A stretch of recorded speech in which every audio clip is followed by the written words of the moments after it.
welcome you all to the Historic Preservation Commission meeting for Thursday, August 8th, 2024. Recording in progress. And thank you for all coming this evening. I appreciate it very, very much. So we need to have a roll call. Duncan Campbell. Here. Jack Baker. Here. Karen Duffy. Here. Jeremy Haggard. Marlene Newman. Ernesto Castaneda. Here. Daniel Schlegel. Here. Sam DeSoler. Here. John Saunders. Here. Elizabeth Mitchell. Here. Bill Folk. Here. Raynard Cross. Here. Thank you. All right. I will need approval for our minutes from our last meeting, July 25th. I know they're not in our packet, but hopefully we've had a chance to see them. If not, we will take care of it later. Hi. Where do we see them if they're not in the packet? Did you email them out to us, Noah? I don't have the minutes for the last meeting yet. They should be sent Okay. out on August 22nd of the next meeting. Okay. So we will skip that for now. So let's move on to COA 24-27 staff review, and that will be you, Noah. Just a second.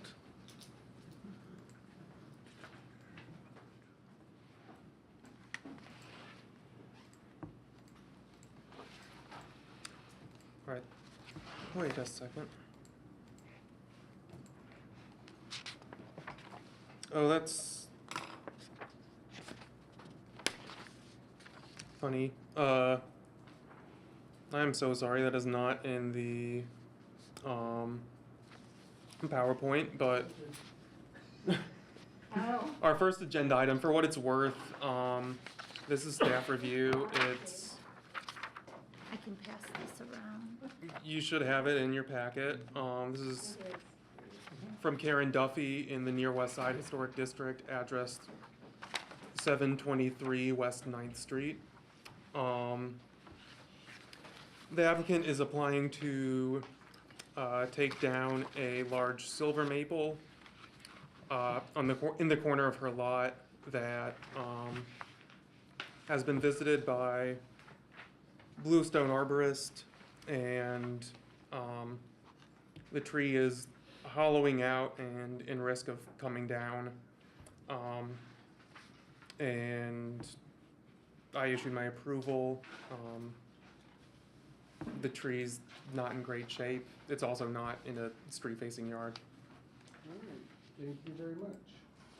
Let's move on to commission review, COA 24-28, 523 West 7th Street. And our petitioners here this evening? Yeah, great, thank you.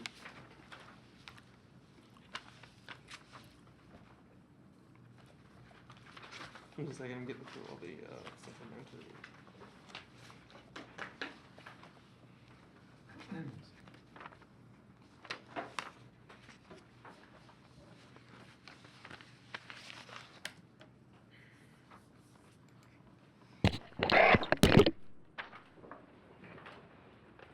Okay, right.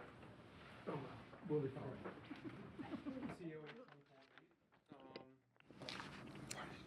In the near west side, two-story houses with large footprints pose design challenges, which I believe the architect has definitely addressed.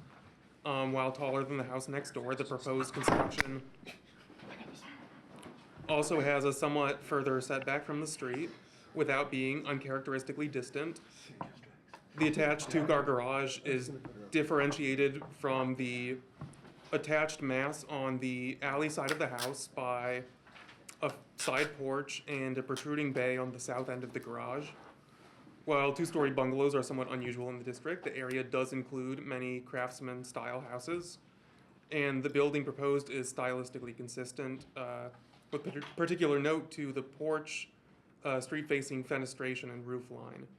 The applicants propose to use materials that meet district recommendations, including wood posts and railings, hardy board siding, and rusticated or stucco cement block foundation. Staff recommends approval. And I can run through some of the materials here. You can see here location of the lot relative to house next door and the adjacent church and parking lot.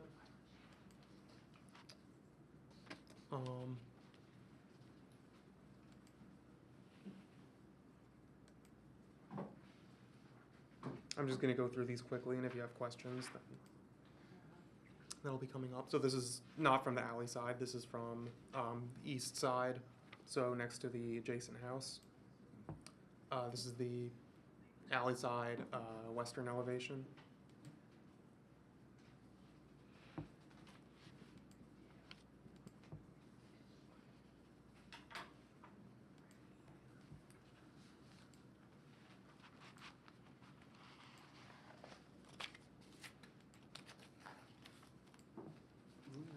Anything else, no?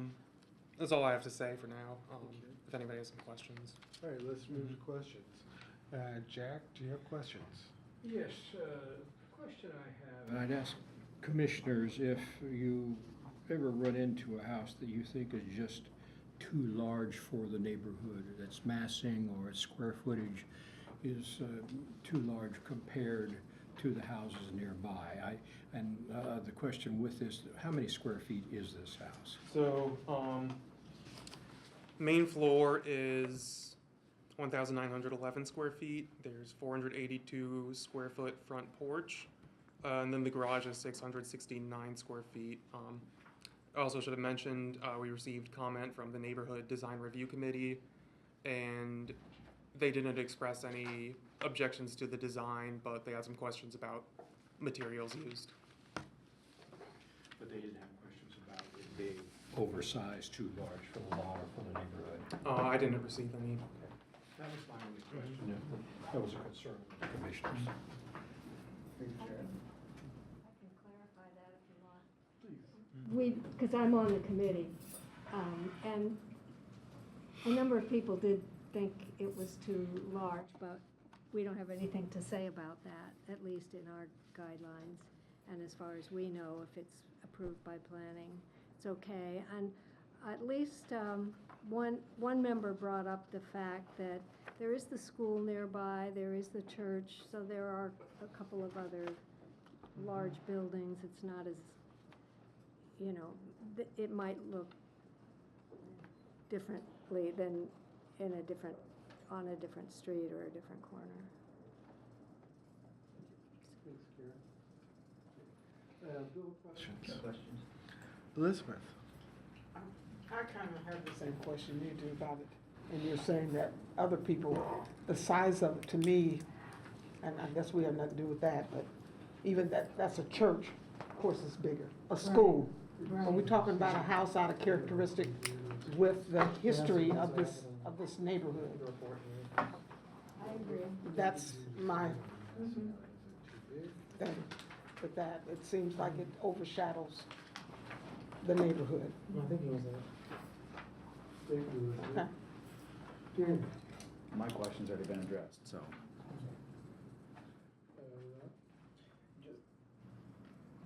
Questions?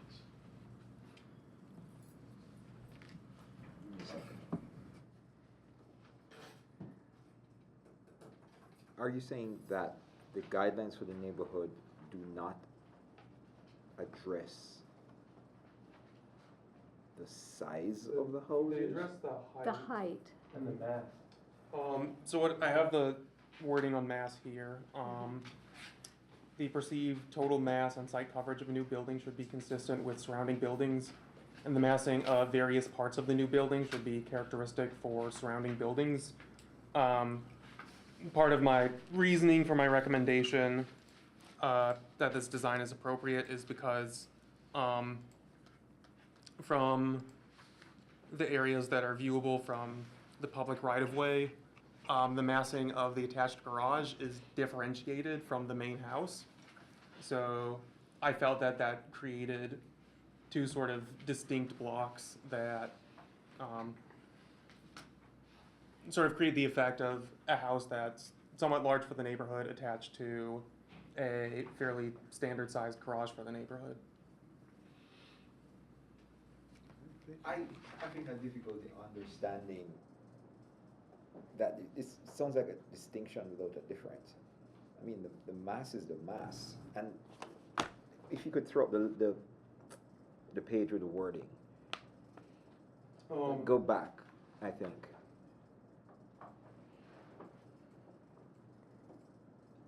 I think I see something here, while taller than the house next door. Yeah. This So is a The very, proposed construction has a further setback. So what, you're trying to create an optical illusion by setting it farther back on the lot? So in terms of housing height and setback, the recommendation for the district is that if a house is taller than the adjacent houses, it be set back further from the street. But aren't there guidelines also which speak to how, what's the word, like, the fronts of the houses must be lined up? I don't know how more eloquently I can. So Right. the setback. Right, Right. so if this house is set back further on the lot than the other houses on the street, isn't that also an issue? So there's one adjacent house to compare it to because it's, next to one house, then there's the alley, then there's the church on the other side. The recommendation is that the setback be based on the adjacent houses. And additionally, there's a section in the guidelines about setback relative to building height, which suggests that a new house that is taller than the house next to it should be set further back from the property line than existing houses.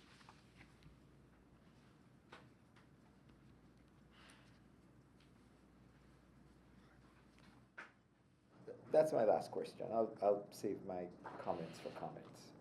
Thank you, Bernard. Duncan? I don't have any questions. Ernesto? This is probably unrelated to the height of the house, but did the petitioner documented the location of existing trees? Are any trees being cut down to provide a place for this house to be built? No. No? No.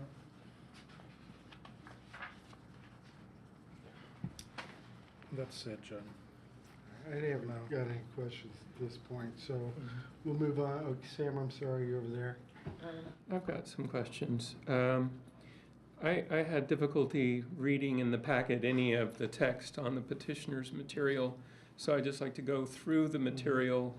And it also, there were some things in the packet that said that, like on the three-dimensional images, that these don't necessarily reflect the choices of the client.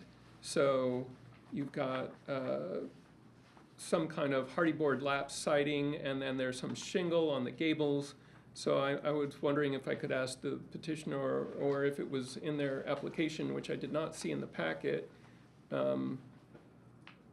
if they could talk through what they want to use for siding, what the reveal on that siding will be, whether that siding is going to be a smooth face siding. There are two options for windows in the packet, and I'm wondering if there's a decision on those. Maybe I'll stop there for the moment because I have more questions, but I don't want to stack them up too high. So the hardy board is, it'll probably be pretty much as drawn. It'll be lap siding and it'll be a shingle gable. We haven't gotten that far down the process, but the materials, it didn't really call for the design, it asked more for the materials that we will be using. So I thought we met that criteria. So it will be hardy board. It'll be, what was your second question would be? What is the reveal on the siding? Is it going to be like a 4-inch lap, a 6-inch lap? Probably on our home now, we have a 6-inch lap. It'll probably be, I would imagine, a 6-inch lap. Okay. But if it has to be a 4-inch, it could be a 4-inch.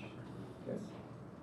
And then the windows, have you decided between the Marvins and the Andersons? Both of them are vinyl windows, but no, actually that's not true. The Andersons are vinyl and the Marvins are a fiberglass. Markings. You're gonna go Marvin's? As far as we know, it's still being bid in the process, but yeah, but we don't, as far as what are the general contractor recommends is that we use Marvin because their price is pretty much locked, and then Anderson tends to fluctuate. So we'll probably end up going with Marvin. Okay, well, I got you on windows. Could you talk to me about what grill options you're using on those windows? As it was, I think it's a 4-pane where it looks like a 4-pane reveal at the top. Right, so I guess what my question is, when you have divided lights, are you planning to do the simulated divided lights so that you have an adhered grill on both the inside and the outside with a spacer between? Or there are also options where you put those grills in the glass between the panes? I haven't gotten quite that far yet, but whatever it is. Okay, we're very opinionated on that. We'll get there. Okay, so on the foundation, there's an option between, it's shown either a stucco or a split face block for the main foundation. Has that been?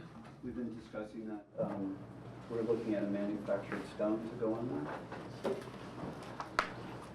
Something in a rough cut limestone. Okay. I take what the neighborhood was recommending. It will not be smooth. We understood that. And then around the porch, I have many porch questions. So right now it looks like, can you talk to me through the construction of the porch? It looks like there's some kind of thin brick veneer and maybe a slab for the porch floor. It'll be a slab on the porch floor. Okay, and then sort of veneer columns, and then It'll have a limestone cap. with limestone cap, and then the sort of wood or boral or hardy something on the rails and, Yes. okay. The rails will be cedar.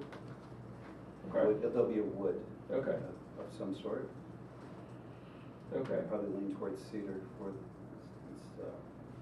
gotcha. tends to be less maintenance. I think that covers my questions. Oh, wait, is there a map, on the site plan, does the site plan show the adjacent house? Or does it just have the house? Okay, so where is the front of that house relative to the house next door? Like on your setback line? So that's the house next door, and so relative to, sort of addressing Renard's question, how far back is the front of the porch relative to the house next door? Do you have any idea? Whatever the site plan says, whatever it is, it pretty much lines up. If I'm not mistaken, their front porch is 10 feet off of the sidewalk. Uh-huh. I think ours is pretty close, maybe 11 feet. Okay, You know, that's, we can't go too far back because then we run into the 25-foot in the back. mhm. You know, so on a railroad style lot like that, we work really, really hard to come up with a house. I know you think the size might not be appropriate for the neighborhood. We work really hard. We have 5 children. Most are out of the house, grandkids. So we're downsizing from where we are. We've been in Bloomington. You know, we chose to live in this neighborhood for its diversity, and so this is kind of how we arrived on this lot. The lot kind of fell into our lap. We were contacted that it was for sale after it just came out of, I don't know quite how it was tied up, and we purchased it in good faith and tried to hit all the city and HOA stuff. Thanks, that's all I have on questions at the moment. Thank you. Sam. Appreciate that. So Jack, we'll move on to comments. Do you have any comments? No, except if I were voting, I would follow recommendations from staff. Thank you. Bill? So, my comments would be, I appreciate the detail you gave us as the petitioner and being here educated about all the details. So thank you very much for that. As well as it looks like the design and the materials, although it's a big house, it does fit into the neighborhood. And the fact that the I think we've got notes here from Peter Dorfman, who represents the committee in that area, expressing no concerns. So I think it's, for a big project like this, going into what I would call a neighborhood with smaller homes, I can see where there was a lot of work that was done to make it fit. And so I think overall it was a really well put together presentation. And we'll always ask lots of questions about materials and design and all that.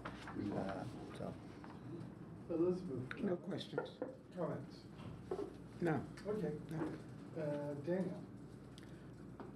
No, none. All right, Renata, comments? I'm extremely uncomfortable with this COA. I'm being asked to make at least 2 exceptions, or to tilt my head slightly and squint my eyes and hope that I can get this seemingly square peg to fit in a round hole.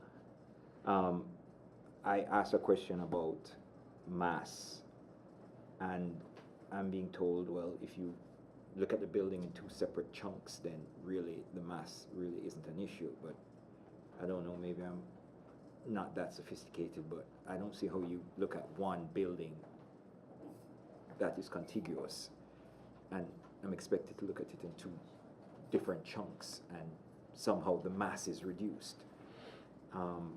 There's also the issue of the setback, and I was told that, well, it's taller, so if you set it back, then you solve the problem.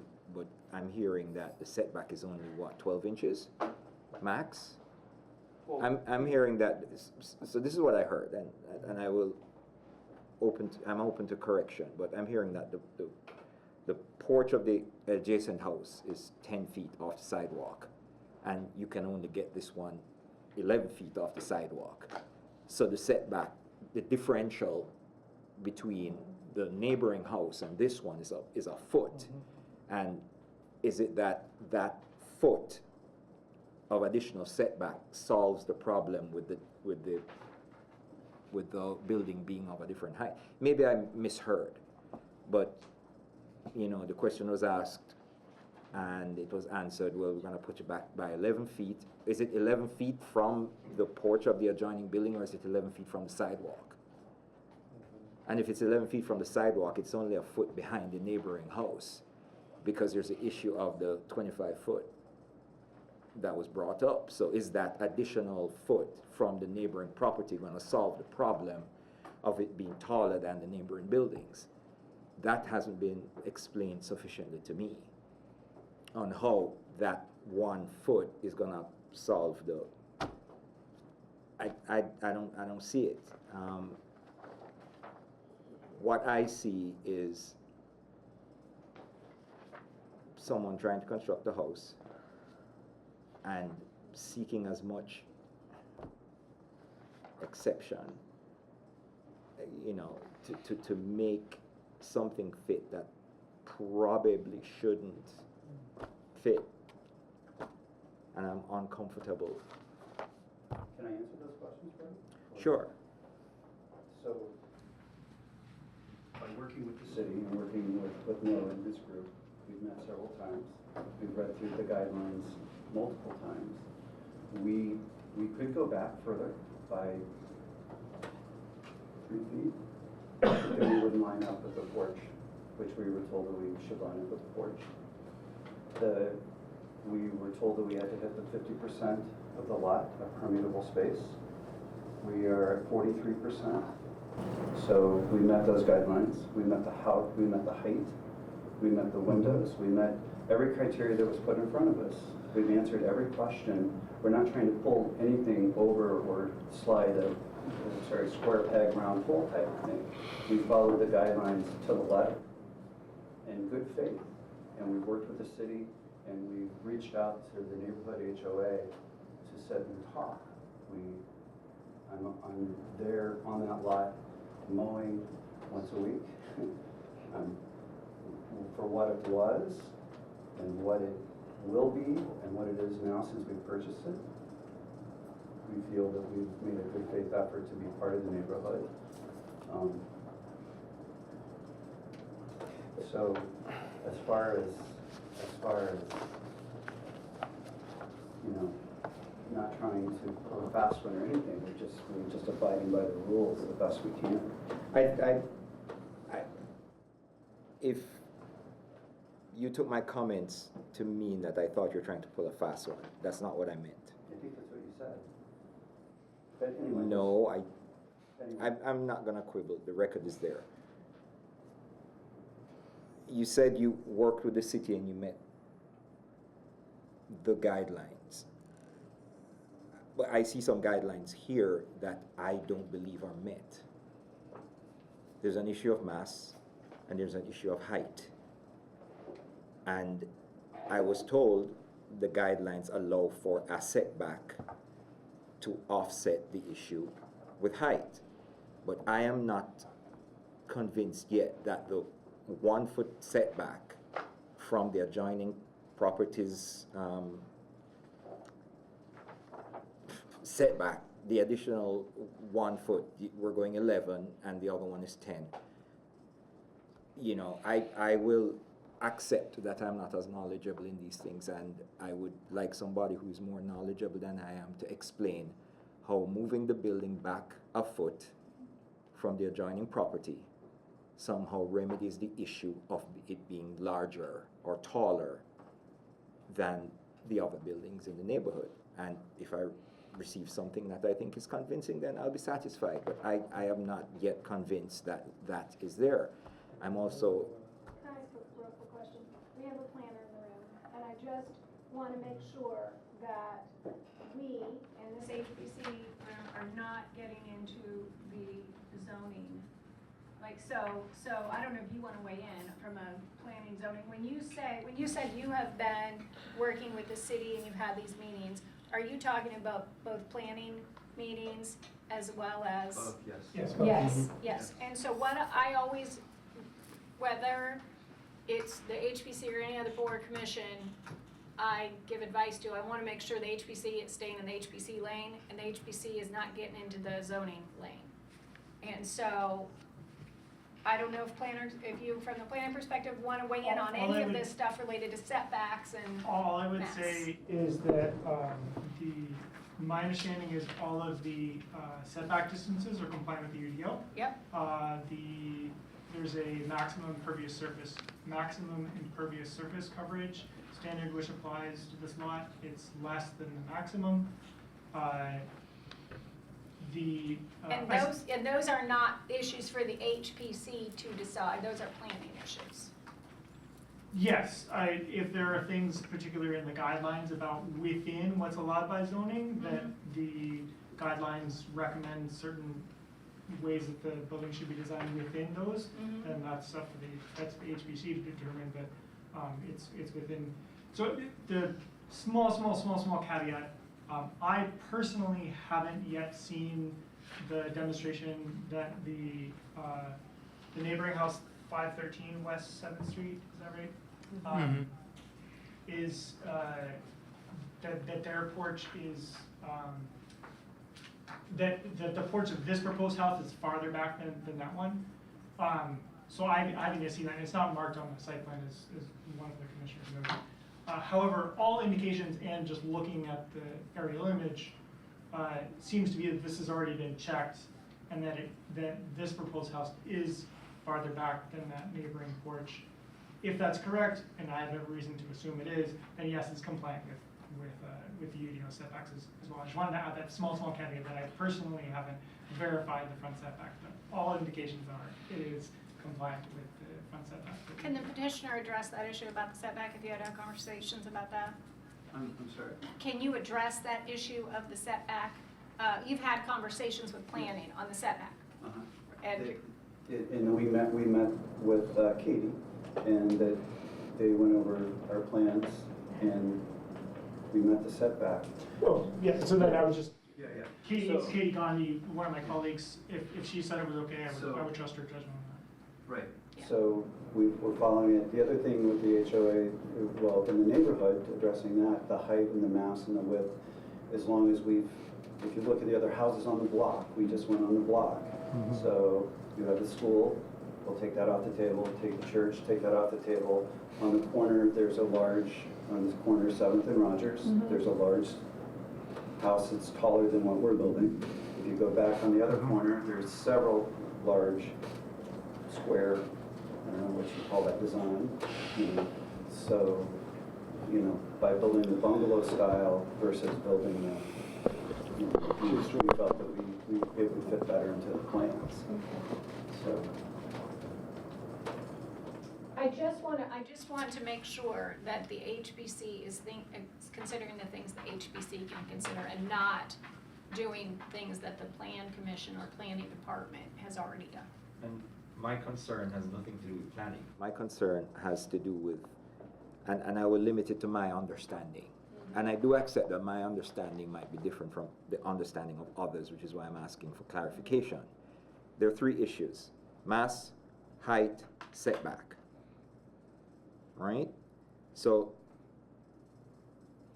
what I'm reading here is the building is massive, but I mean, if I can find the right wording, if you look at it in a particular way, like 2 separate structures with an attachment in the middle, it somehow offsets the issue or makes irrelevant the issue of massing. That I don't get that, and maybe somebody else would try and explain that to me in a way that I can understand it.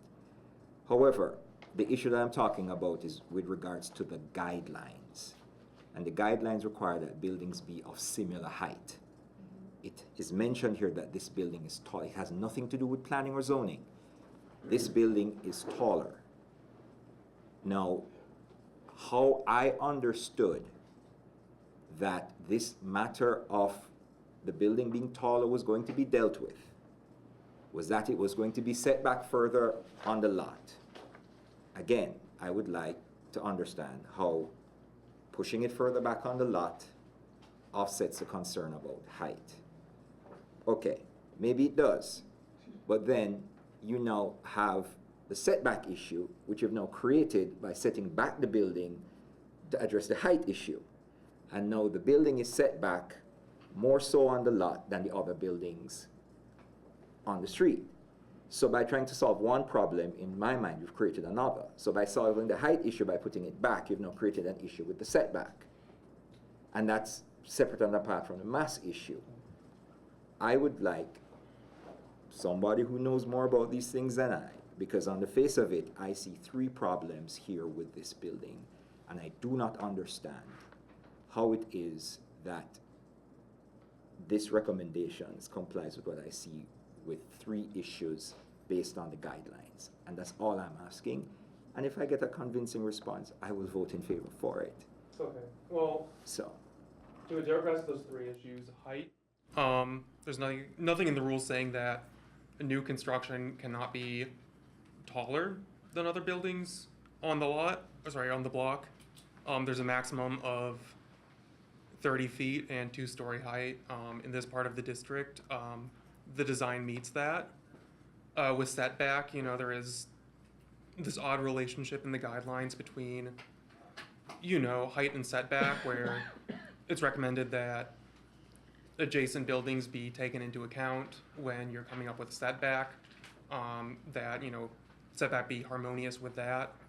Additionally, there's this recommendation that if a new construction is going to be taller, which is allowable, then adjacent buildings, that there be a further setback. Again, the petitioner also has to work within city UDO.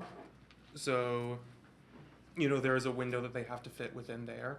It's not a very wide window. And then with mass, of course I understand your concern, and my understanding that led me to this determination based on what's written in the guidelines is that the overall massing of a building relates to the organization and relative size of the building's sections or pieces of the building. And I believe, that considering this design that's proposed, which the petitioners easily could have also proposed, a house with a detached garage. This garage is a little over 600 square feet, 650 square feet. That's not an oversized garage. It just happens to be attached to the building, which, creates a building that is of greater mass. But I think the architect differentiated the attached garage from the main block in a way that addresses this concern in the guidelines about mass. How are garages in that neighborhood typically designed? Are they attached or detached? Usually detached. So this is, again, uncharacteristic for the way buildings are designed in this neighborhood by having an attached garage, which then creates a problem of mass. But we must ignore the problem of the uncharacteristic design by somehow considering it says here building height and setback, and I see recommended. A new house of the same height as existing houses, maybe as close to them as they are. New houses that are taller than the house next to it must be set back further from the property line.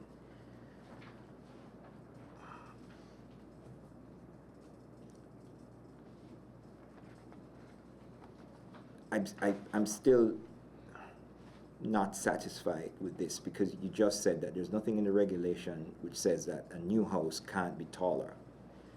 Then why are we recommending a fix for a building that is taller if a building that is taller doesn't meet doesn't break the regulations? When I get to my comments, I can probably address some of those questions, but if you just want to go around the room. I'm done. Okay, thanks. Bernard. Karen. Well, I'm troubled by the attached garage, personally. And one thing I will say, I was the only one on the committee, I think, that mentioned that, but there's a different example in our neighborhood of an older house that the owners added a garage to. And it is connected to the house, but what they did was build a little corridor attachment to the garage. So there's a hallway, and there's actually a little, I think, a laundry room or something, off. They make good use of that hallway somehow. But to me, there are still people in the neighborhood who think that they created a monstrosity by adding that garage. But I've always appreciated it because of the connector hallway set. It broke up the big mass that is bothering Reynard too. But that's, as I say, I was a minority in Can I answer your question about that? committee. No, it's not a question. Well, there is a connector. It is where the laundry room is. There is a connector, and then on that connector is a porch with a lattice. So it goes garage, Oh. connector, lattice, porch. Oh, so it is broken. It is broken. Oh, okay. I was looking at it up there, and I thought I was seeing something. Well, here, this is the whole thing. But this is the porch that breaks it from that side. Okay, well. Okay, that's all. Thanks, Karen. Duncan? Yeah, I'm anxious to hear what other people say, so I'm probably gonna pass, but I perceive the difficulty of, particularly of the side without the porch, where you get a perception of great length. Not concerned particularly about the height Isn't this the lot where the house was torn down Yeah. illegally and now it's been freed for Yeah. negotiation? Okay. So, because I want to make sure I'm familiar with the right lot, but, Right. so I think that's somewhat problematic. I don't think the height is particularly an issue because it's not higher. If you go down the street a half a block, there are 3 houses in a row that are taller than this. There's a Foursquare, there's a Queen Anne, and then, or maybe there's only 2. So that doesn't particularly bother me, and I don't know if it makes any difference, but typically in historic buildings, when people want to add height, we require a setback from the front of the building in order to move the height back from the porch area of the house. And I think this guideline has confused this issue. I don't think the guideline is written very well, because the notion of height being set back is really a notion of it being set back from the front of the same house, not being set back from the street. So I think they're referring to a second story being set back from the first story at the front of the house in order to diminish its height. So in other words, if you took the second story and moved it all the way up over the porch, you would perceive that height from the street much differently. It would seem much more massive.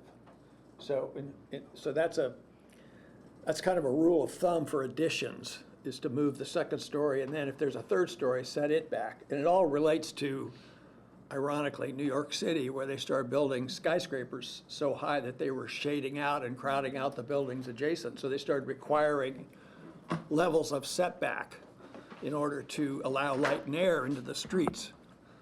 And that's overlapped into historic preservation regulation as well. But I think that's really what the guideline's trying to refer to, not setback from the sidewalk. So, and I could be wrong, but I'm pretty sure that's what its references to.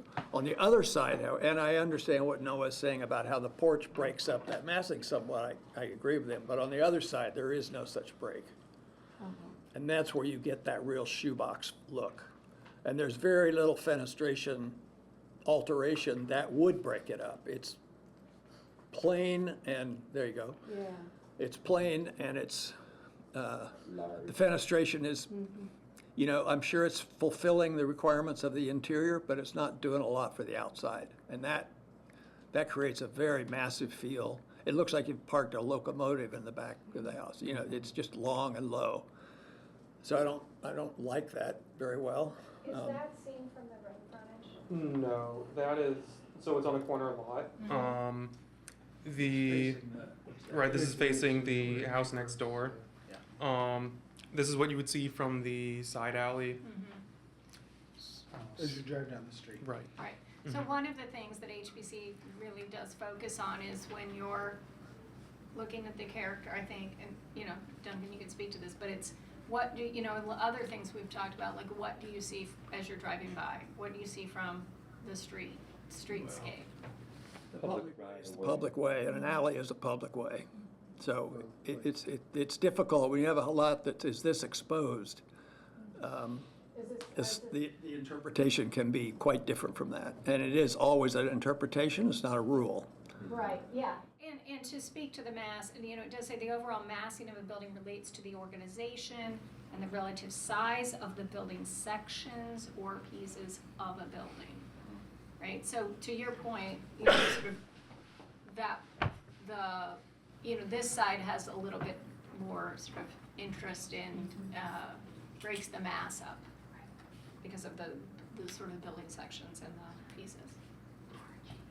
So on top of the comments I've already made, I will say that we have really struggled in this community, in all the older neighborhoods really, with infill, which we want, and with family demands, and just aesthetic and livability demands, which have increased the size of houses.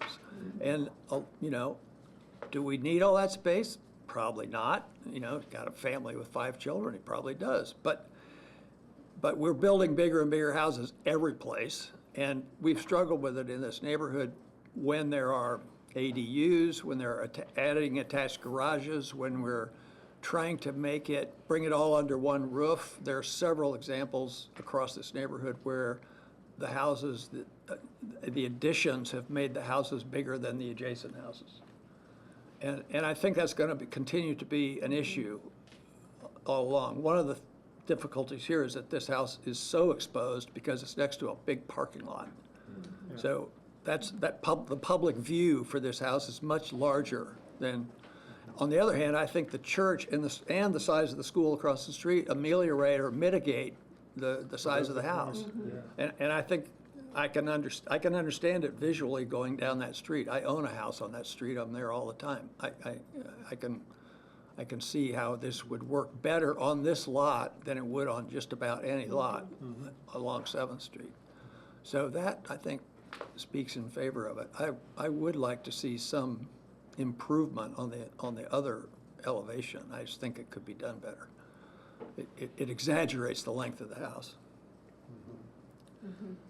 And, I'm not gonna design that for them, and I don't think any of us should, but I think that's a problem that makes the house appear even bigger than it may actually be. Thanks, Duncan, appreciate that. And Ernesto? Yes, when I received the packet to read the case, the first thing I looked at was if it was meeting height.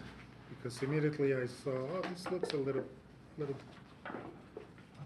too big, but once you start digging into the site plan and other restrictions under the UDO and under the neighborhood design guidelines, it meets all of them.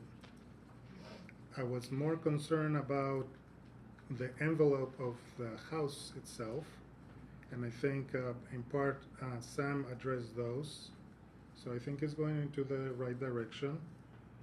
I just want to point out that this lot is a corner lot. It's not an alley running north-south. That's Jackson Street. Yeah. So Jackson Street gives you a different setback. It's not a side setback. It's a front setback because it's a corner lot. So that's why you'll see on the site plan that they have a good amount of front setback for the house. Now, when you have this type of lots, typically, historically, houses on corner lots are bigger on the corner. And as you go down the street, the scale of the houses starts to go down. It's like up and down. It's almost like you see this curve. So just keep that in mind. This house meets that. Also, it serves as a buffer for the rest of the smaller houses in between. We have a sizable parking lot. I'm sure the neighbors will appreciate that. Somebody has to do it, and appreciate they're doing the pioneering and taking the duty of screening the parking lot for the rest of the neighbors. I would like that. I mean, it serves a purpose. So no, I don't see anything. I was just more concerned of how this envelope looks like. One thing I have to say, this neighborhood is very, I used to live on this street too. This neighborhood is very eclectic, very simple, very modest. In my opinion, doing all those grills, it doesn't serve that much. You could get a beautiful house without any of those grills. That's my personal opinion. You don't have to do that, but it just adds another layer of busyness to it that distracts from the actual elements of the architecture of the house. I have no issue with garage being attached. It's a typical, no, but it's not unheard of. People decide to have it attached. I prefer detached, but there's nothing wrong with having it attached. Some people see it as a way of accessibility now. More and more we see this where people want their garages attached because they wanna have accessibility with wheelchairs, with, we need to think about aging in place. I mean, there's a number of things that we need to think about when you see attached garages. There's nothing wrong with it. So, that's it. Thank you, Nestor. Yeah. My only comment is that I like this design, and I think it's simply needed there. And the massing and everything else works for me. Sam, you had some more comments. Sure. I just want to say to the petitioner that, like, the format of these meetings, we grill you the first round with lots of questions, and then it's not till the second round that I actually tell you, yeah, I like this. This is, I think I see all the issues that you're trying to deal with and work within the neighborhood. And for the most part, I'm fairly happy with this. I think Duncan has already addressed the massing versus the setback issue as well as it can be addressed. You know, you want to meet up with the front of the adjacent house, but if you have a large mass, you want to stick that back, which is, I think, the tension there. Some of the windows are a little more sort of not so bungalowy, especially on the, was it the right elevation? But, you know, that's neither here nor there, really. And I would, you know, I'm always a big fan of wood porches because they're much nicer on your feet. And I don't know of any other porch in the neighborhood that's a slab porch. There are some other porches, not many, but there are a couple that are brick masonry. So I'm not going to take a whole lot of issue with the brick. And as long as you're doing like a rusticated limestone everywhere else, I'm really not going to oppose this. I think you've done a very good job getting this much program into this site and making it fit in this piece of the neighborhood. I might have an issue with this, we're deeper in the neighborhood amongst the smaller houses, but because you're in almost a more, you know, sort of municipal portion of the neighborhood, adjacent to churches, adjacent to schools, I think you're actually doing the neighborhood a favor by building a barrier, you know, building this kind of wall. And the articulated wall that is the one that's going to be seen with the porch and the, you know, the lattice and the, you know, so you get a lot of in and out that people can really see up against Jackson Street and on the front porch. So you've got this sort of long bar which shields those tiny houses to the east.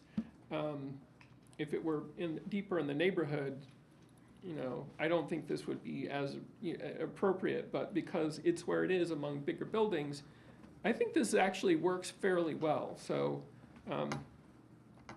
I'd say more power to you. Thanks for putting all this work into it. It does show. Thank you. So I need a motion. I just have one more comment. Oh, I'm sorry. I don't know if we ever fully settled if the materials were nailed down exactly, but I mean, I think I have a sense that you were satisfied with what he said. Yeah, right. But when we do a C of A for something, we have to know exactly what the materials are gonna be. We can't say, yeah, you can decide tomorrow. You know, once we make the approval, Same for the then we will windows. check the structure to see if it actually got built the way it was proposed and we approved. Sure. So you do need to know exactly. So if there are things that are still open, What It- exactly, I'm sorry, what exactly? do you well, need the to width, the reveal of the siding, the shingle that you're gonna Yes, sir. use in the gable ends, I mean, the exact materials, the windows themselves. So if you are sure of those things, then we need to make sure that they're communicated to staff. But if you're not, they should be communicated to staff subsequent to a final approval. That's just the way we operate. I totally understand. So I wasn't sure from Sam's question if you knew. It'll be a 6-inch reveal, okay, and it'll be hardy board, and it'll be. Smooth hardy board. Smooth, yeah. So What about the window foundation? grills, shingle type, if those are outstanding, then you need to be, you You know, the don't, window grills, I think, are, They're the you know, market. as drawn. If there's objections to the 4-panel, I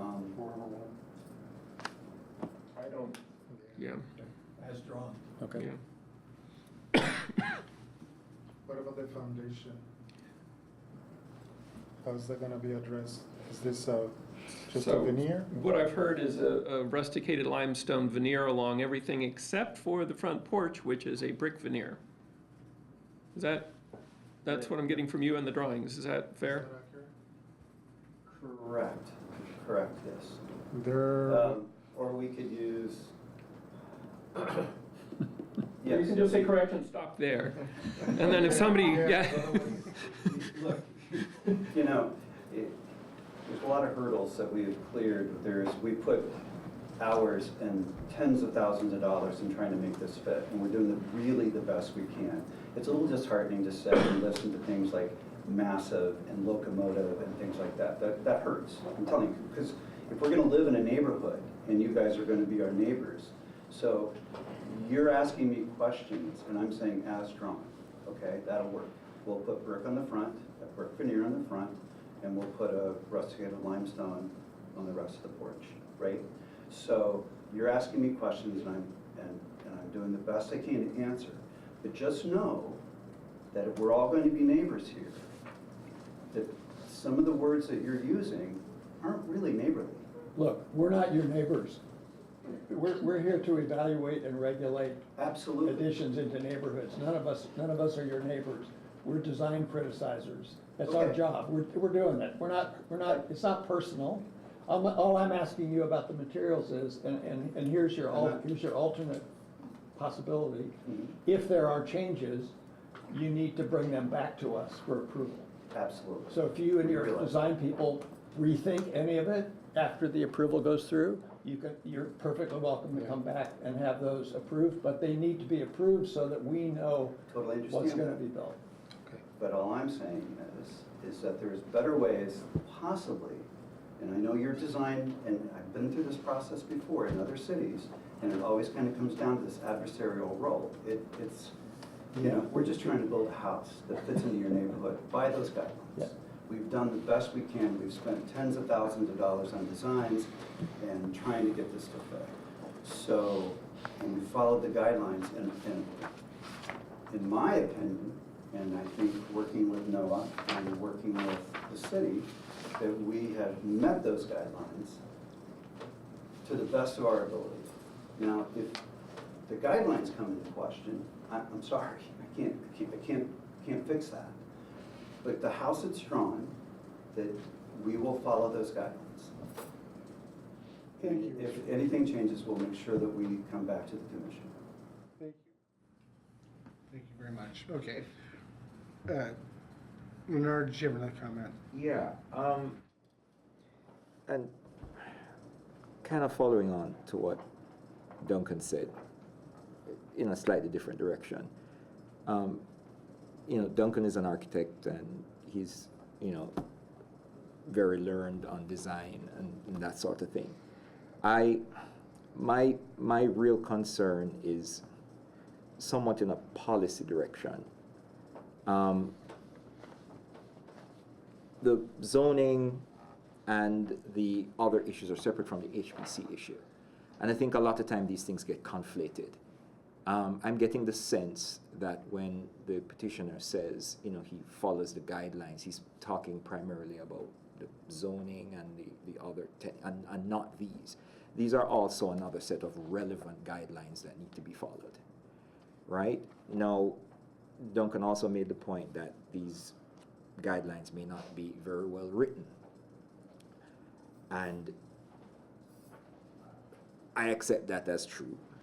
And I would have written them differently. Because if Duncan wasn't here to explain it to me, I would have to have looked at the plain language of it. And even when I got assistance from the hand rep, I still didn't get the explanation that Duncan gave that was backed up by Sam. So if Sam and Duncan were not here, I would still have an issue. So perhaps we need to revisit these and, you know, accept that everyone here is not an architect. Let me finish. My biggest issue with this is, whereas I accept that everything is, you can never write a set of rules that can foresee every issue that will come up and write it into a set of regulations. And so some common sense and discretion has to be applied. But where it is that there's one issue or two, and we may have to stretch a little or compromise a little, I don't have a problem with that. But this one just seems to be asking for a compromise here, and discretion here, and then want to stand it there, and there, and there, and this, and that, and so on and so forth. And it does seem to, in my opinion, this building creates a new precedent in this neighborhood. And then it becomes a precedent, and then somebody else is going to come and want to move a little bit in that direction from that. And then that creates a new, and then before you know it, 6 or 7 iterations from this, you have a building that doesn't resemble, you know. Correct, and I understand. Right, and that is my issue. Right.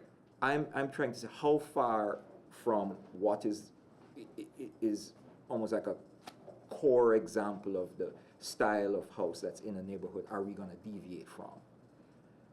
And in my opinion, this is a lovely house. I like it. I just don't believe it fits in that neighborhood. And I believe if that building is built in that neighborhood, it creates a new precedent that somebody else is going to use to try and ask for a deviation in this direction and that direction and that direction. So we And have that. that's just a comment, that's just my opinion for the record. So when we have our retreat coming up in November, those are good things to bring up, because then we can address them so everybody can work through that part. That particular house is not the newest house, is a new house, but if you look what they've done in Kirkwood with what, was it Smith built? I know the one you're talking about. Yeah, the big new house on Kirkwood with the 3-car garage, and, you know, I mean, that's, may not have fit there, but that filled the guidelines. This house that they're wanting to build fits the guidelines in a lot of ways because of the other properties around it. On the corner, you have the recovery house, 2-story building. You have the school, you have the church, you have 2 very tall historic roses just up the street. I mean, it fits in that aspect, in my opinion, at this point. Brilliant thing is that there's no democracy, so. Could we get back to task a little bit? Where is it? Were we with you, waiting for a motion? Well, Did everybody have an opportunity? Yeah, to comments add their from the public. input? Okay. Right, comments and questions. Yeah. Do we have any, I see we have a couple of people online with us. Do you have any questions or concerns about this project? I've also put in the chat, if anyone Yeah, I does, saw that that. they could raise their hand and we would unmute them to participate. I don't see any hand raised, and there's no activity in the chat right now. Thank you. So, we need a motion to approve or deny the COA. I'll make a motion to approve the COA as presented. Thank you. Roll. Okay, and we're gonna go ahead and take a vote on COA 2428, 523 West 7th, voting members only. We have Marlene Newman not present, Renato Castaneda, Yes. Daniel Schlegel, Yes. Sam DeSoler, Yes. John Saunders, Yes. Elizabeth Mitchell, No. Bill Folk, Yes. Reynard Cross. No. And so we have a vote of 5 yes, 2 no, and that passes. Thank you very much. Thank you for your time, Mr. Kincaid. Let's move on to COA 2429, 811 West 8th Street. Barry, you're with us. Okay. Noah? 811 West 8th Street. This is also near West Side Historic District. Our petitioner is Barry Clapper. This is a non-contributing gable front 2-story house built in 1990. It abuts an alley to the east, and there's a shed less than 80 square feet in the backyard, which not our purview, that's too small, and a gravel parking area in the alley. The request is to add a 1-story, 338 square foot addition to the southwest end of the house, opening on the east to a 126 square foot porch. Additionally, the petitioner proposes building a 400 square foot garage in the backyard that would open onto the alley. The materials proposed for the garage and the addition would match those on the existing house. There are also some proposed changes to the existing house, including the addition of a casement window to the south kitchen wall, which is not visible from the public right-of-way, as well as to replace a single double-hung window on the east kitchen wall with 2 double-hung windows, to replace a double-hung kitchen window on the west wall with a casement window, and 3.5-inch casing will be added around the windows and doors of the existing house. A portion of the existing 6-foot rear privacy fence will have to be removed to make room for the new garage, and the gravel parking area in the rear will be returned to grass yard. This is the site, along with the addition proposed.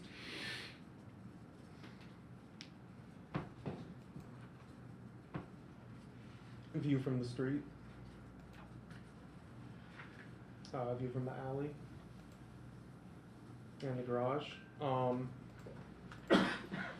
We also received comment from the neighborhood on this one. I believe that the Near West Side Design Committee had questions about choice of singles on the roof, but did not express any other objections, and staff recommends approval. Thanks, Don. Barry, do you have any additional information for us? Barry Clapper from Spring Point Architects, here to answer any questions. The owner, Margaret Key, is also on Zoom with us, so if you have any specific questions for her, I'm sure she'd be happy to answer them. This is really just an effort for the owner to have eventually a bedroom on the first floor, so she can age there in place. All of the bedrooms are either upstairs or in the basement this time. Thanks, Jared. Jack, have you got any questions? No, I don't have any questions. No questions. Bill, No question. Elizabeth, Daniel, Renard. No. Kieran? No. Duncan? Nope. No. Ernesto? Sam? No questions. I have no questions. Let's move to comments. Jack? Seems like a reasonable small addition, small house, trying to get first floor bedroom. We're all going to need that. So I think it's a decent design, and I recommend we go with staff. No comments. Elizabeth? I think it's well thought out. Renard? Karen?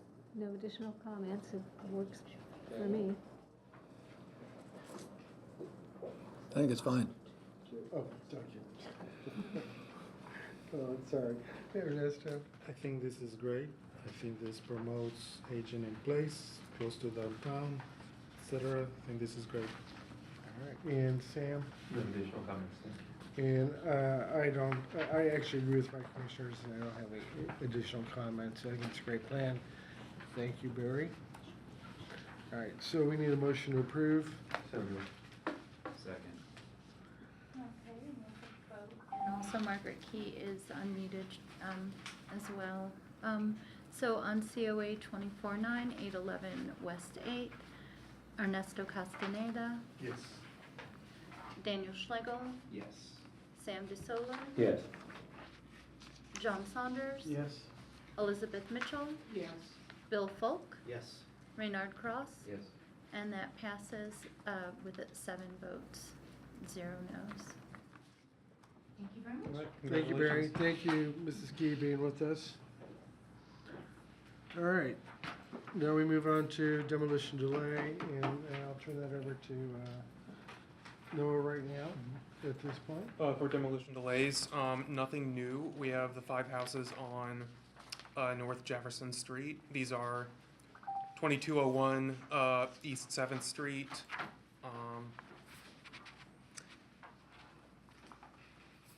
see, right, 310 North Jefferson Street, 314 North Jefferson Street, 318 North Jefferson Street, and 324 North Jefferson Street. If you'd like for me to go over anything from them again, demolition delay was extended by 30 days and expires on August 14th. Again, this is going to tie into the next agenda item, which is about the Green Acres neighborhood designation vote, which we're going to have a little bit of a discussion about coming up. So do we have any questions for Noah, considering these properties and what's going on? All right. Any questions from the public? No, we have a member there. Okay. And there's nothing in the chat as of this point. Yes. Is this the time for public comment? Which, on the upcoming Green Acres property? On the demolition delays. On the Yes, demolition that's what delays? we're talking about Oh, now. okay. I haven't heard some of those. Sure. Well, we're not moving to do anything with the properties at this point. Well, I mean, if there's Other than- comments from the public, they're welcome Yeah. to.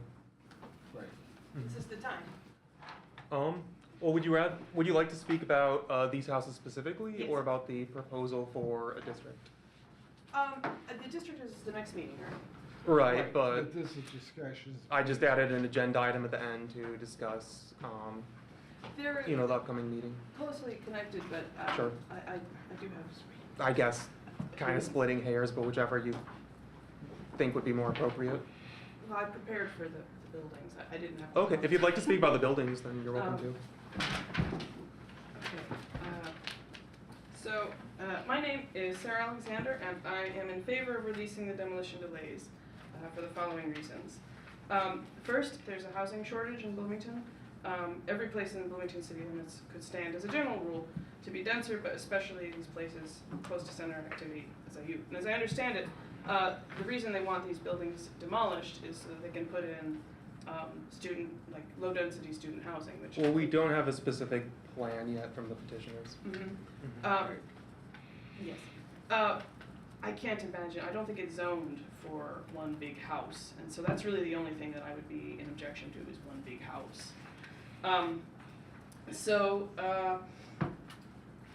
may I also, just as a point of clarification, HPC cannot think of future use in making its decisions. I'm sorry, Margie. You're not supposed to consider future use Right, we in can't, terms of yes. your So decision we don't know making. what's gonna happen.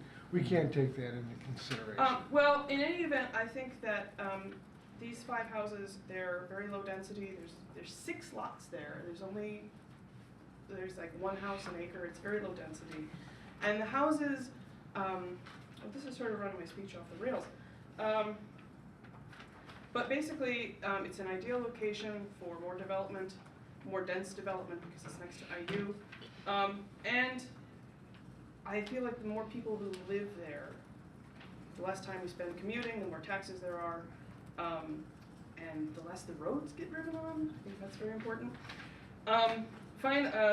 Also, I think that I read through the packet on the houses and who they belong to and all these sorts of things, and I feel like the names of the dead have been used to justify the curtailment of the future for the living. If every structure in Bloomington was sanctified, just because of the same level of notable personages, the people who live there, then I think that the whole city, because of the number of notable people who have lived in places all over the city, would cease to function as a living, growing entity, serving the people of today and tomorrow, and would instead ossify into little more than a temple compound for the ghosts of the past. I spent a long time writing that sentence.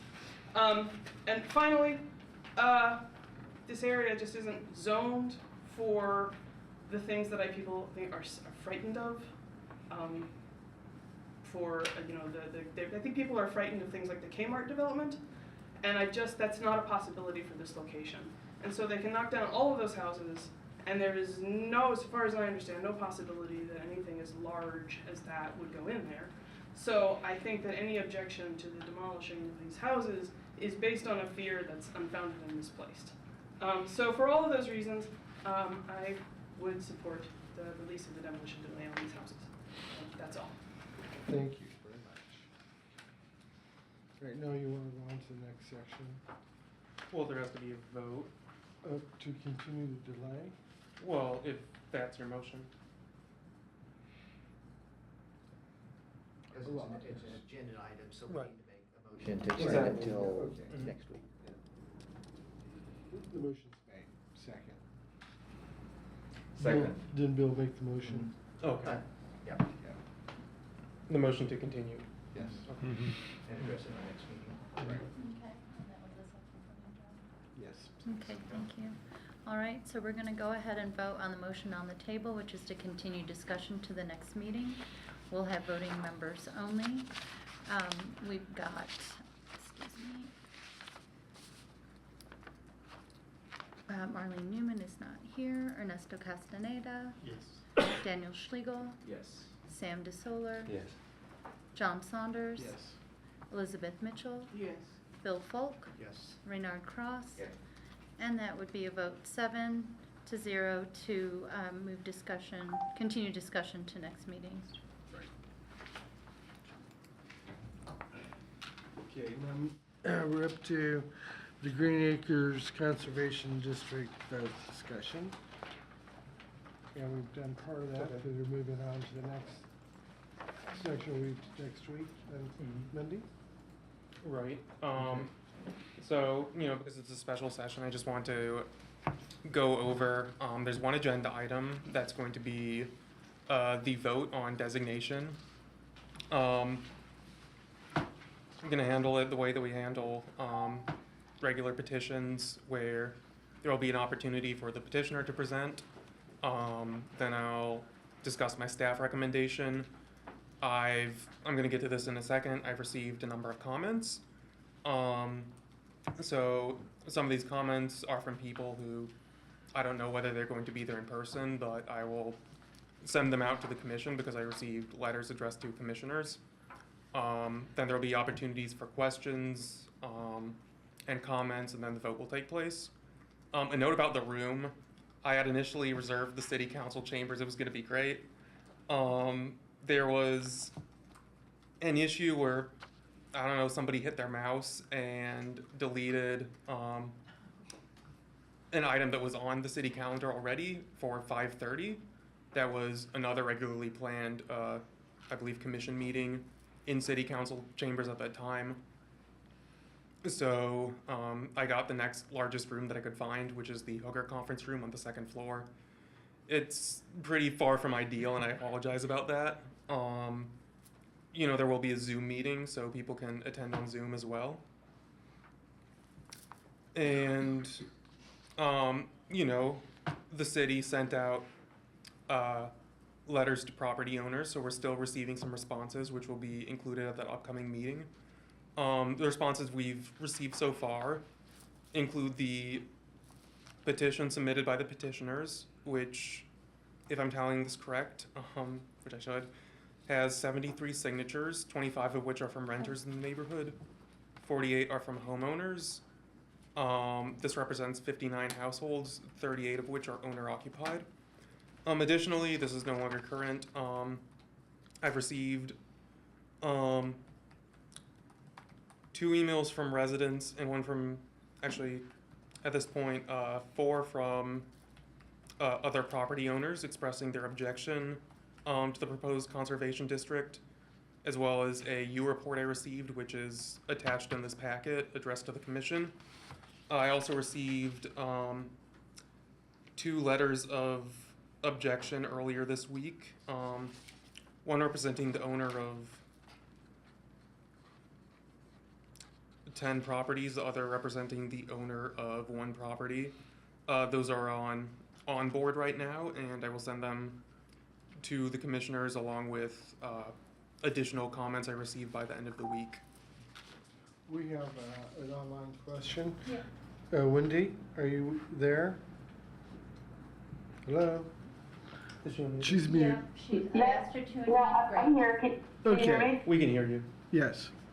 Okay. No, the question was answered on what the motion was. I was just wondering, I had some comments about pro delaying the demolition, but it sounds like it's probably best to bring those up at the next meeting. So, the demolition delay on these houses is set to expire on August 14th. The special meeting is going to be on August 12th. So that will give the commission a chance to vote before the release of the demolition delay.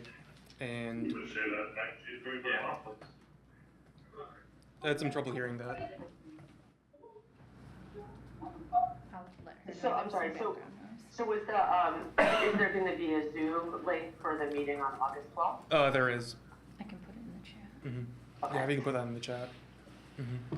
Okay, great. Oh, thank you. Okay, then I guess I'll bring it up then. Right.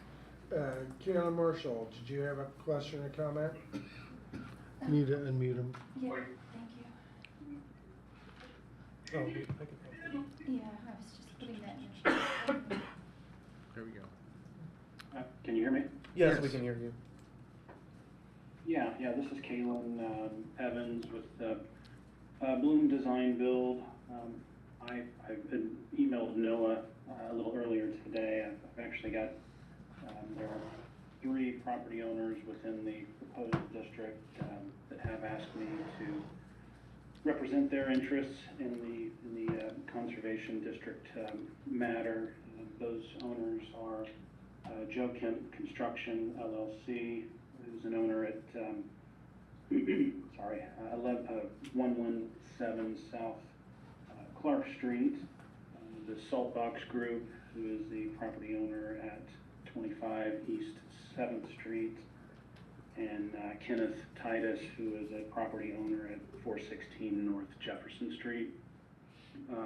I explained to Noah, I'd send some more supporting formal letters, I guess, voicing their oppositions before the meeting on Monday, but just some of their concerns,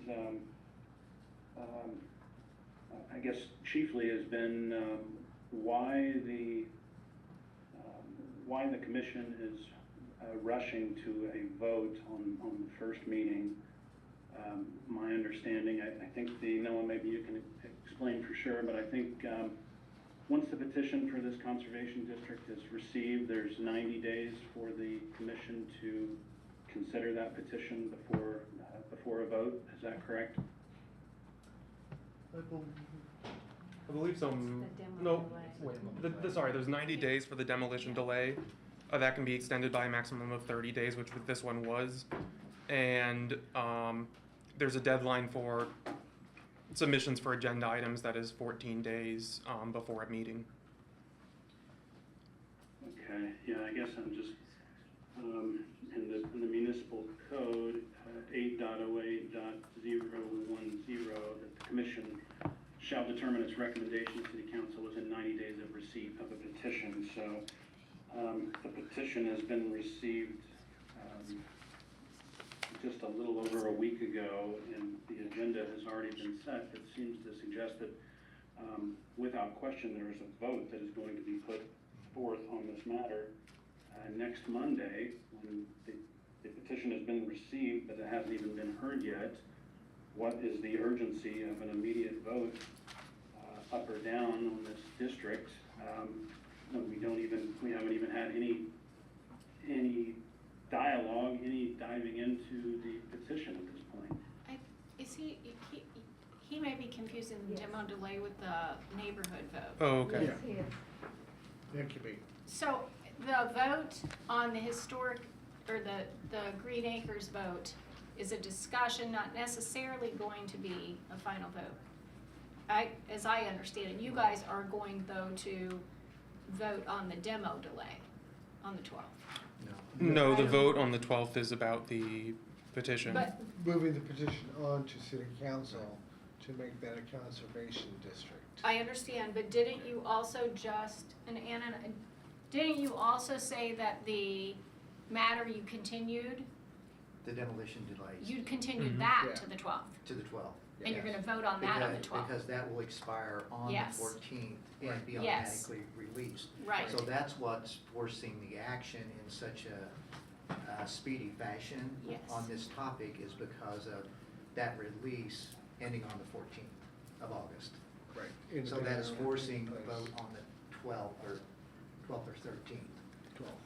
Otherwise, on those 6 houses, Yes, right, That your will time's up on automatically that, be right. released. So I just wanted to make sure I understand this gentleman's concern. If he is, And- because he seems concerned about Um, the Green Acres vote. Right, and I also want to make note that Green Acres have had 3 meetings that were advertised. And all 3 of you gentlemen have had a chance to attend those meetings and express their concerns at that point. Yeah, I guess I would just point that the Historical Preservation Commission has not even heard this petition yet for this neighborhood district. A sizable district, 450 total homes, properties that are potentially impacted here. And a vote is basically already been set in place, even requiring a special meeting with such urgency that this has to be resolved when there is so much to consider here. I mean, in this meeting alone, an hour was spent on the first certificate of appropriateness for one home where this board looks at architecture, as it should, critiques architecture, understands the guidelines for those neighborhoods.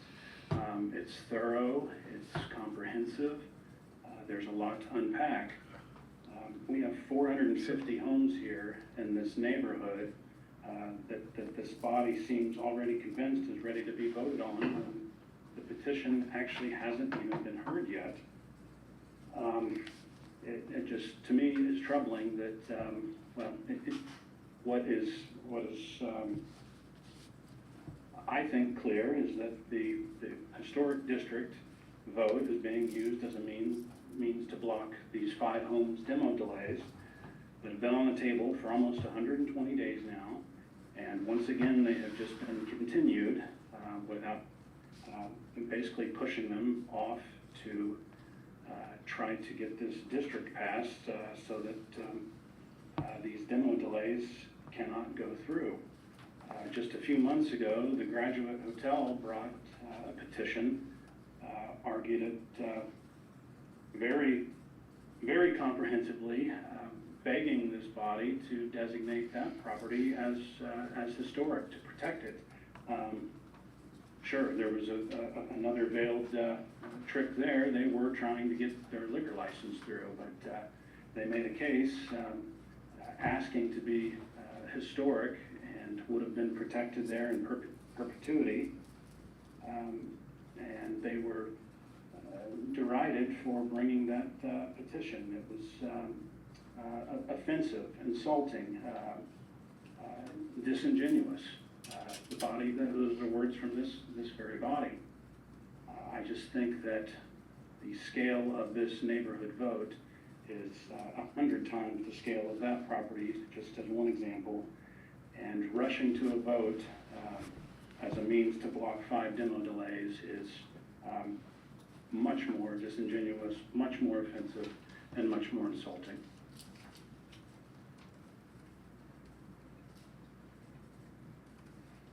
I think, That's all I think these group of people, when the neighborhood came to us at the start, when they learned about demolition delay, or learned about the demolition of those houses, came to this organization asking for help to see what they could do. Now, I think that those gentlemen that you're representing have had numerous opportunities to come and speak to us about their objections. I mean, this has been going on for a while. I think that right now, I don't think we're rushing this. I think we are moving forward with what the originators of the neighborhood asked us to do at this point. How many meetings have we had since this issue was brought before the HPC? How many subsequent meetings did we have? We've had several meetings. 4 or 5. Yeah. Thereabouts. Yes. Right. So it's not being rushed. Right. Is there still any opportunity for comment, or am I? Absolutely, you may comment. I think looking at the breakdown of the neighborhoods, just in the way it's classified at this point, there are, I think, 450 total properties in question here. My communications with NOAA, I think one property in the proposed district is classified as outstanding. 5 are classified as notable. 189 are classified as contributing. 11 are non-contributing. And 244 have not actually had any survey. And for this body to look at creating this district, the burden should be on this body and the petitioners calling for the district to highlight the architectural or historical significance of these properties.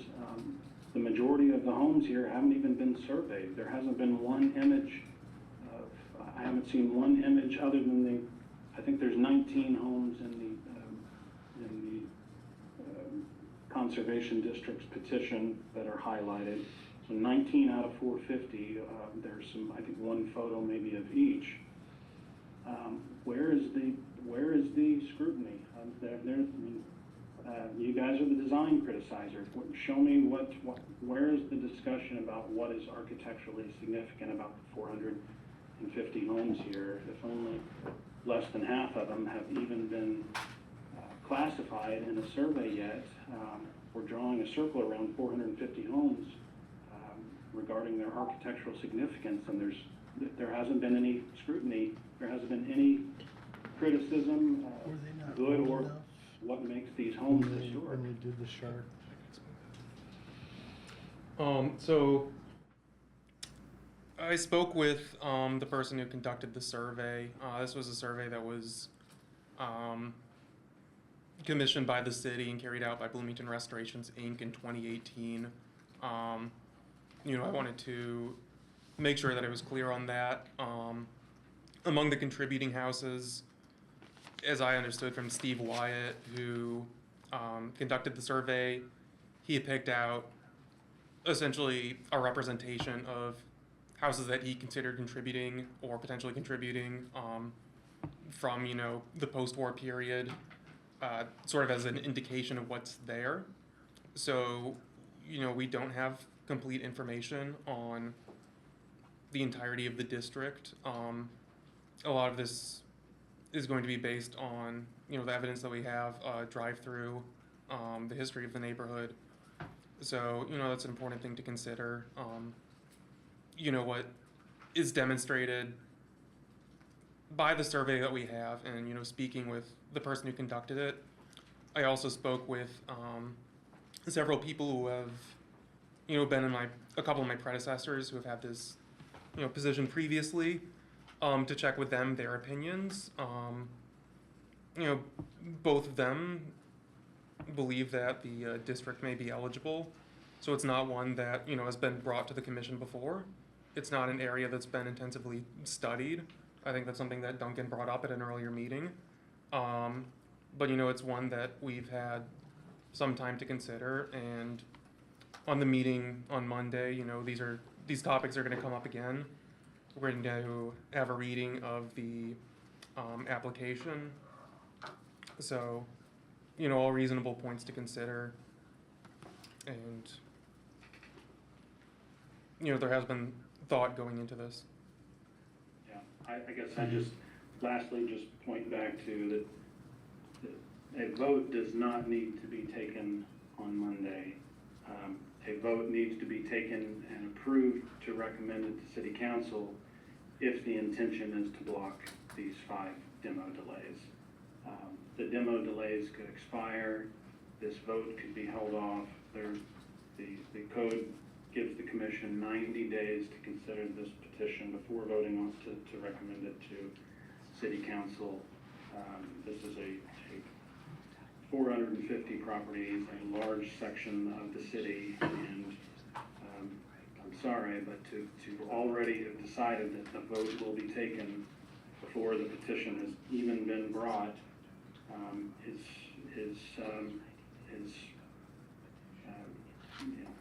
that only works if the broader intention here is to block these demolition delays.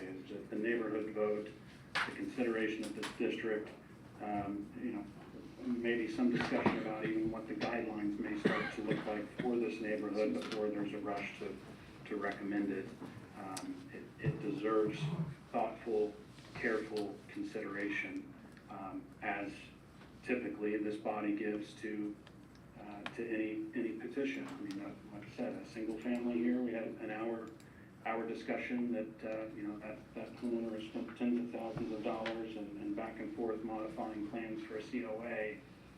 This is on a scale much magnified over any one COA, and the petition is not even in yet, or hasn't even been heard, and a vote is already being proposed. I would just strongly recommend more careful, timely, comprehensive consideration of this petition before rushing into a vote. Thank you, Mr. Evans, for your comments and concerns. I would urge that your people you're representing to come to Monday's meeting and to speak at that meeting about the stuff that you're talking about. You had a question, please. Yes, I do have a question, just in the interest of practicing journalism in a transparent way, and also so that I don't have to bother the Corporation Council after the meeting to ask this question. I was hoping to get some clarity on the 90-day deadline that the person on Zoom, whose name I didn't collect, I apologize for that. But You want me to share your name? I believe my point is, I believe that the question has to do with what's the timeline just for the application for the map of the conservation district. So we understand that there's a practical consideration that people are factoring into the need to have a vote on Monday, or at least before the demolition delay expires. But I believe that there's some sort of administrative deadline that's where the clock starts ticking once the application is submitted. And I think, my sense is that that's what the person on Zoom is talking about, or thinks that they are talking about, and I just want to get some clarity. Is there in fact a 90-day deadline where there has to be action taken by this body from the time the application is submitted? Is that question clear? What I'm trying to ask? I think it is. So in 8.08.010 A2, so, you know, there are two ways that. This is city code? This is city code. Okay. It's 8.08.010, initiating a historic district recommendation. There are two ways that this can happen. Either based on its survey, the commission can draw and submit historic district maps for common council approval, or owners of property in fee simple wishing to establish a historic district, which includes their property, may petition the commission to consider drawing and submitting a map of such a district to the common council. So if it goes that second approach, the commission shall determine its recommendation within 90 days. Within 90 days. Okay, so that's the deadline he's talking about. Yeah, that's the deadline he's talking Okay, about. got Now, to his point, I think what he's saying, which is a fair conversation to have, is that we have two distinct issues going on, the demo delay and this petition for the establishment of a historic district, two separate issues. I think he's alleging that the HPC is using a vote on the historic district as a pretext in order to, you know, they're sort of conflating the two issues.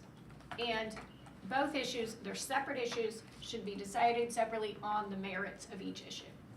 So I was confused at first because I wasn't clear about his concern. His concern is that they're conflating the two issues and not deciding them separately on their merits. And so, I believe, and I don't want to put words into his, but I believe that he is saying you're rushing on this vote so that you know, sort of, because you want to have a certain result that affects this other matter. And again, I think that these are very thoughtful HPC members. They will understand that these are two separate issues. They will decide the issues on their merits. And again, they are a recommending body, and it ultimately goes to the council. We've already had an incident this year where, situation where the HBC has made a recommendation to the council and it was rejected. And I think that, you know, the HBC is going to have to make its record, make its decision, and then determine, you know, on each issue, how they want to vote. I don't think it's clear, it's not clear to me, at least as I sit here, how the HBC is going to vote on either issue. That's up to the HBC to decide on Monday. And certainly, there have been a lot of conversation about both of these issues, as you say. Been plenty of public meetings where these have been discussed, open to the public. Nothing is going on behind closed doors. And I would encourage anybody who's concerned about either one of these issues to show up on Monday. Thank you, Margie. And I'm happy to answer any questions if you want to call the legal department at 812-349-3426. All right. Okay. I think right now we're down to commissioner comments. Also, is there a hand raised in the audience? It's never been taken down. Right, okay. Oh. Yeah. Okay. Hearing no commissioner comments, do we have any public comments at this point? Anybody online? There's a hand up online. Yeah, I but did- Wendy's hand's been up I since. did ask that in the chat, if they were wanting to ask another question, is it up from before? Also asked to unmute, and there's no response. Okay, thank you. All right. Hearing nothing else, and we'll call for adjournment for tonight. We will see people on Monday. Our meeting time is at 5 o'clock. Is that right? Up in the hooker room. That's right. Okay. Thank you. Thank you for coming this evening. Appreciate it.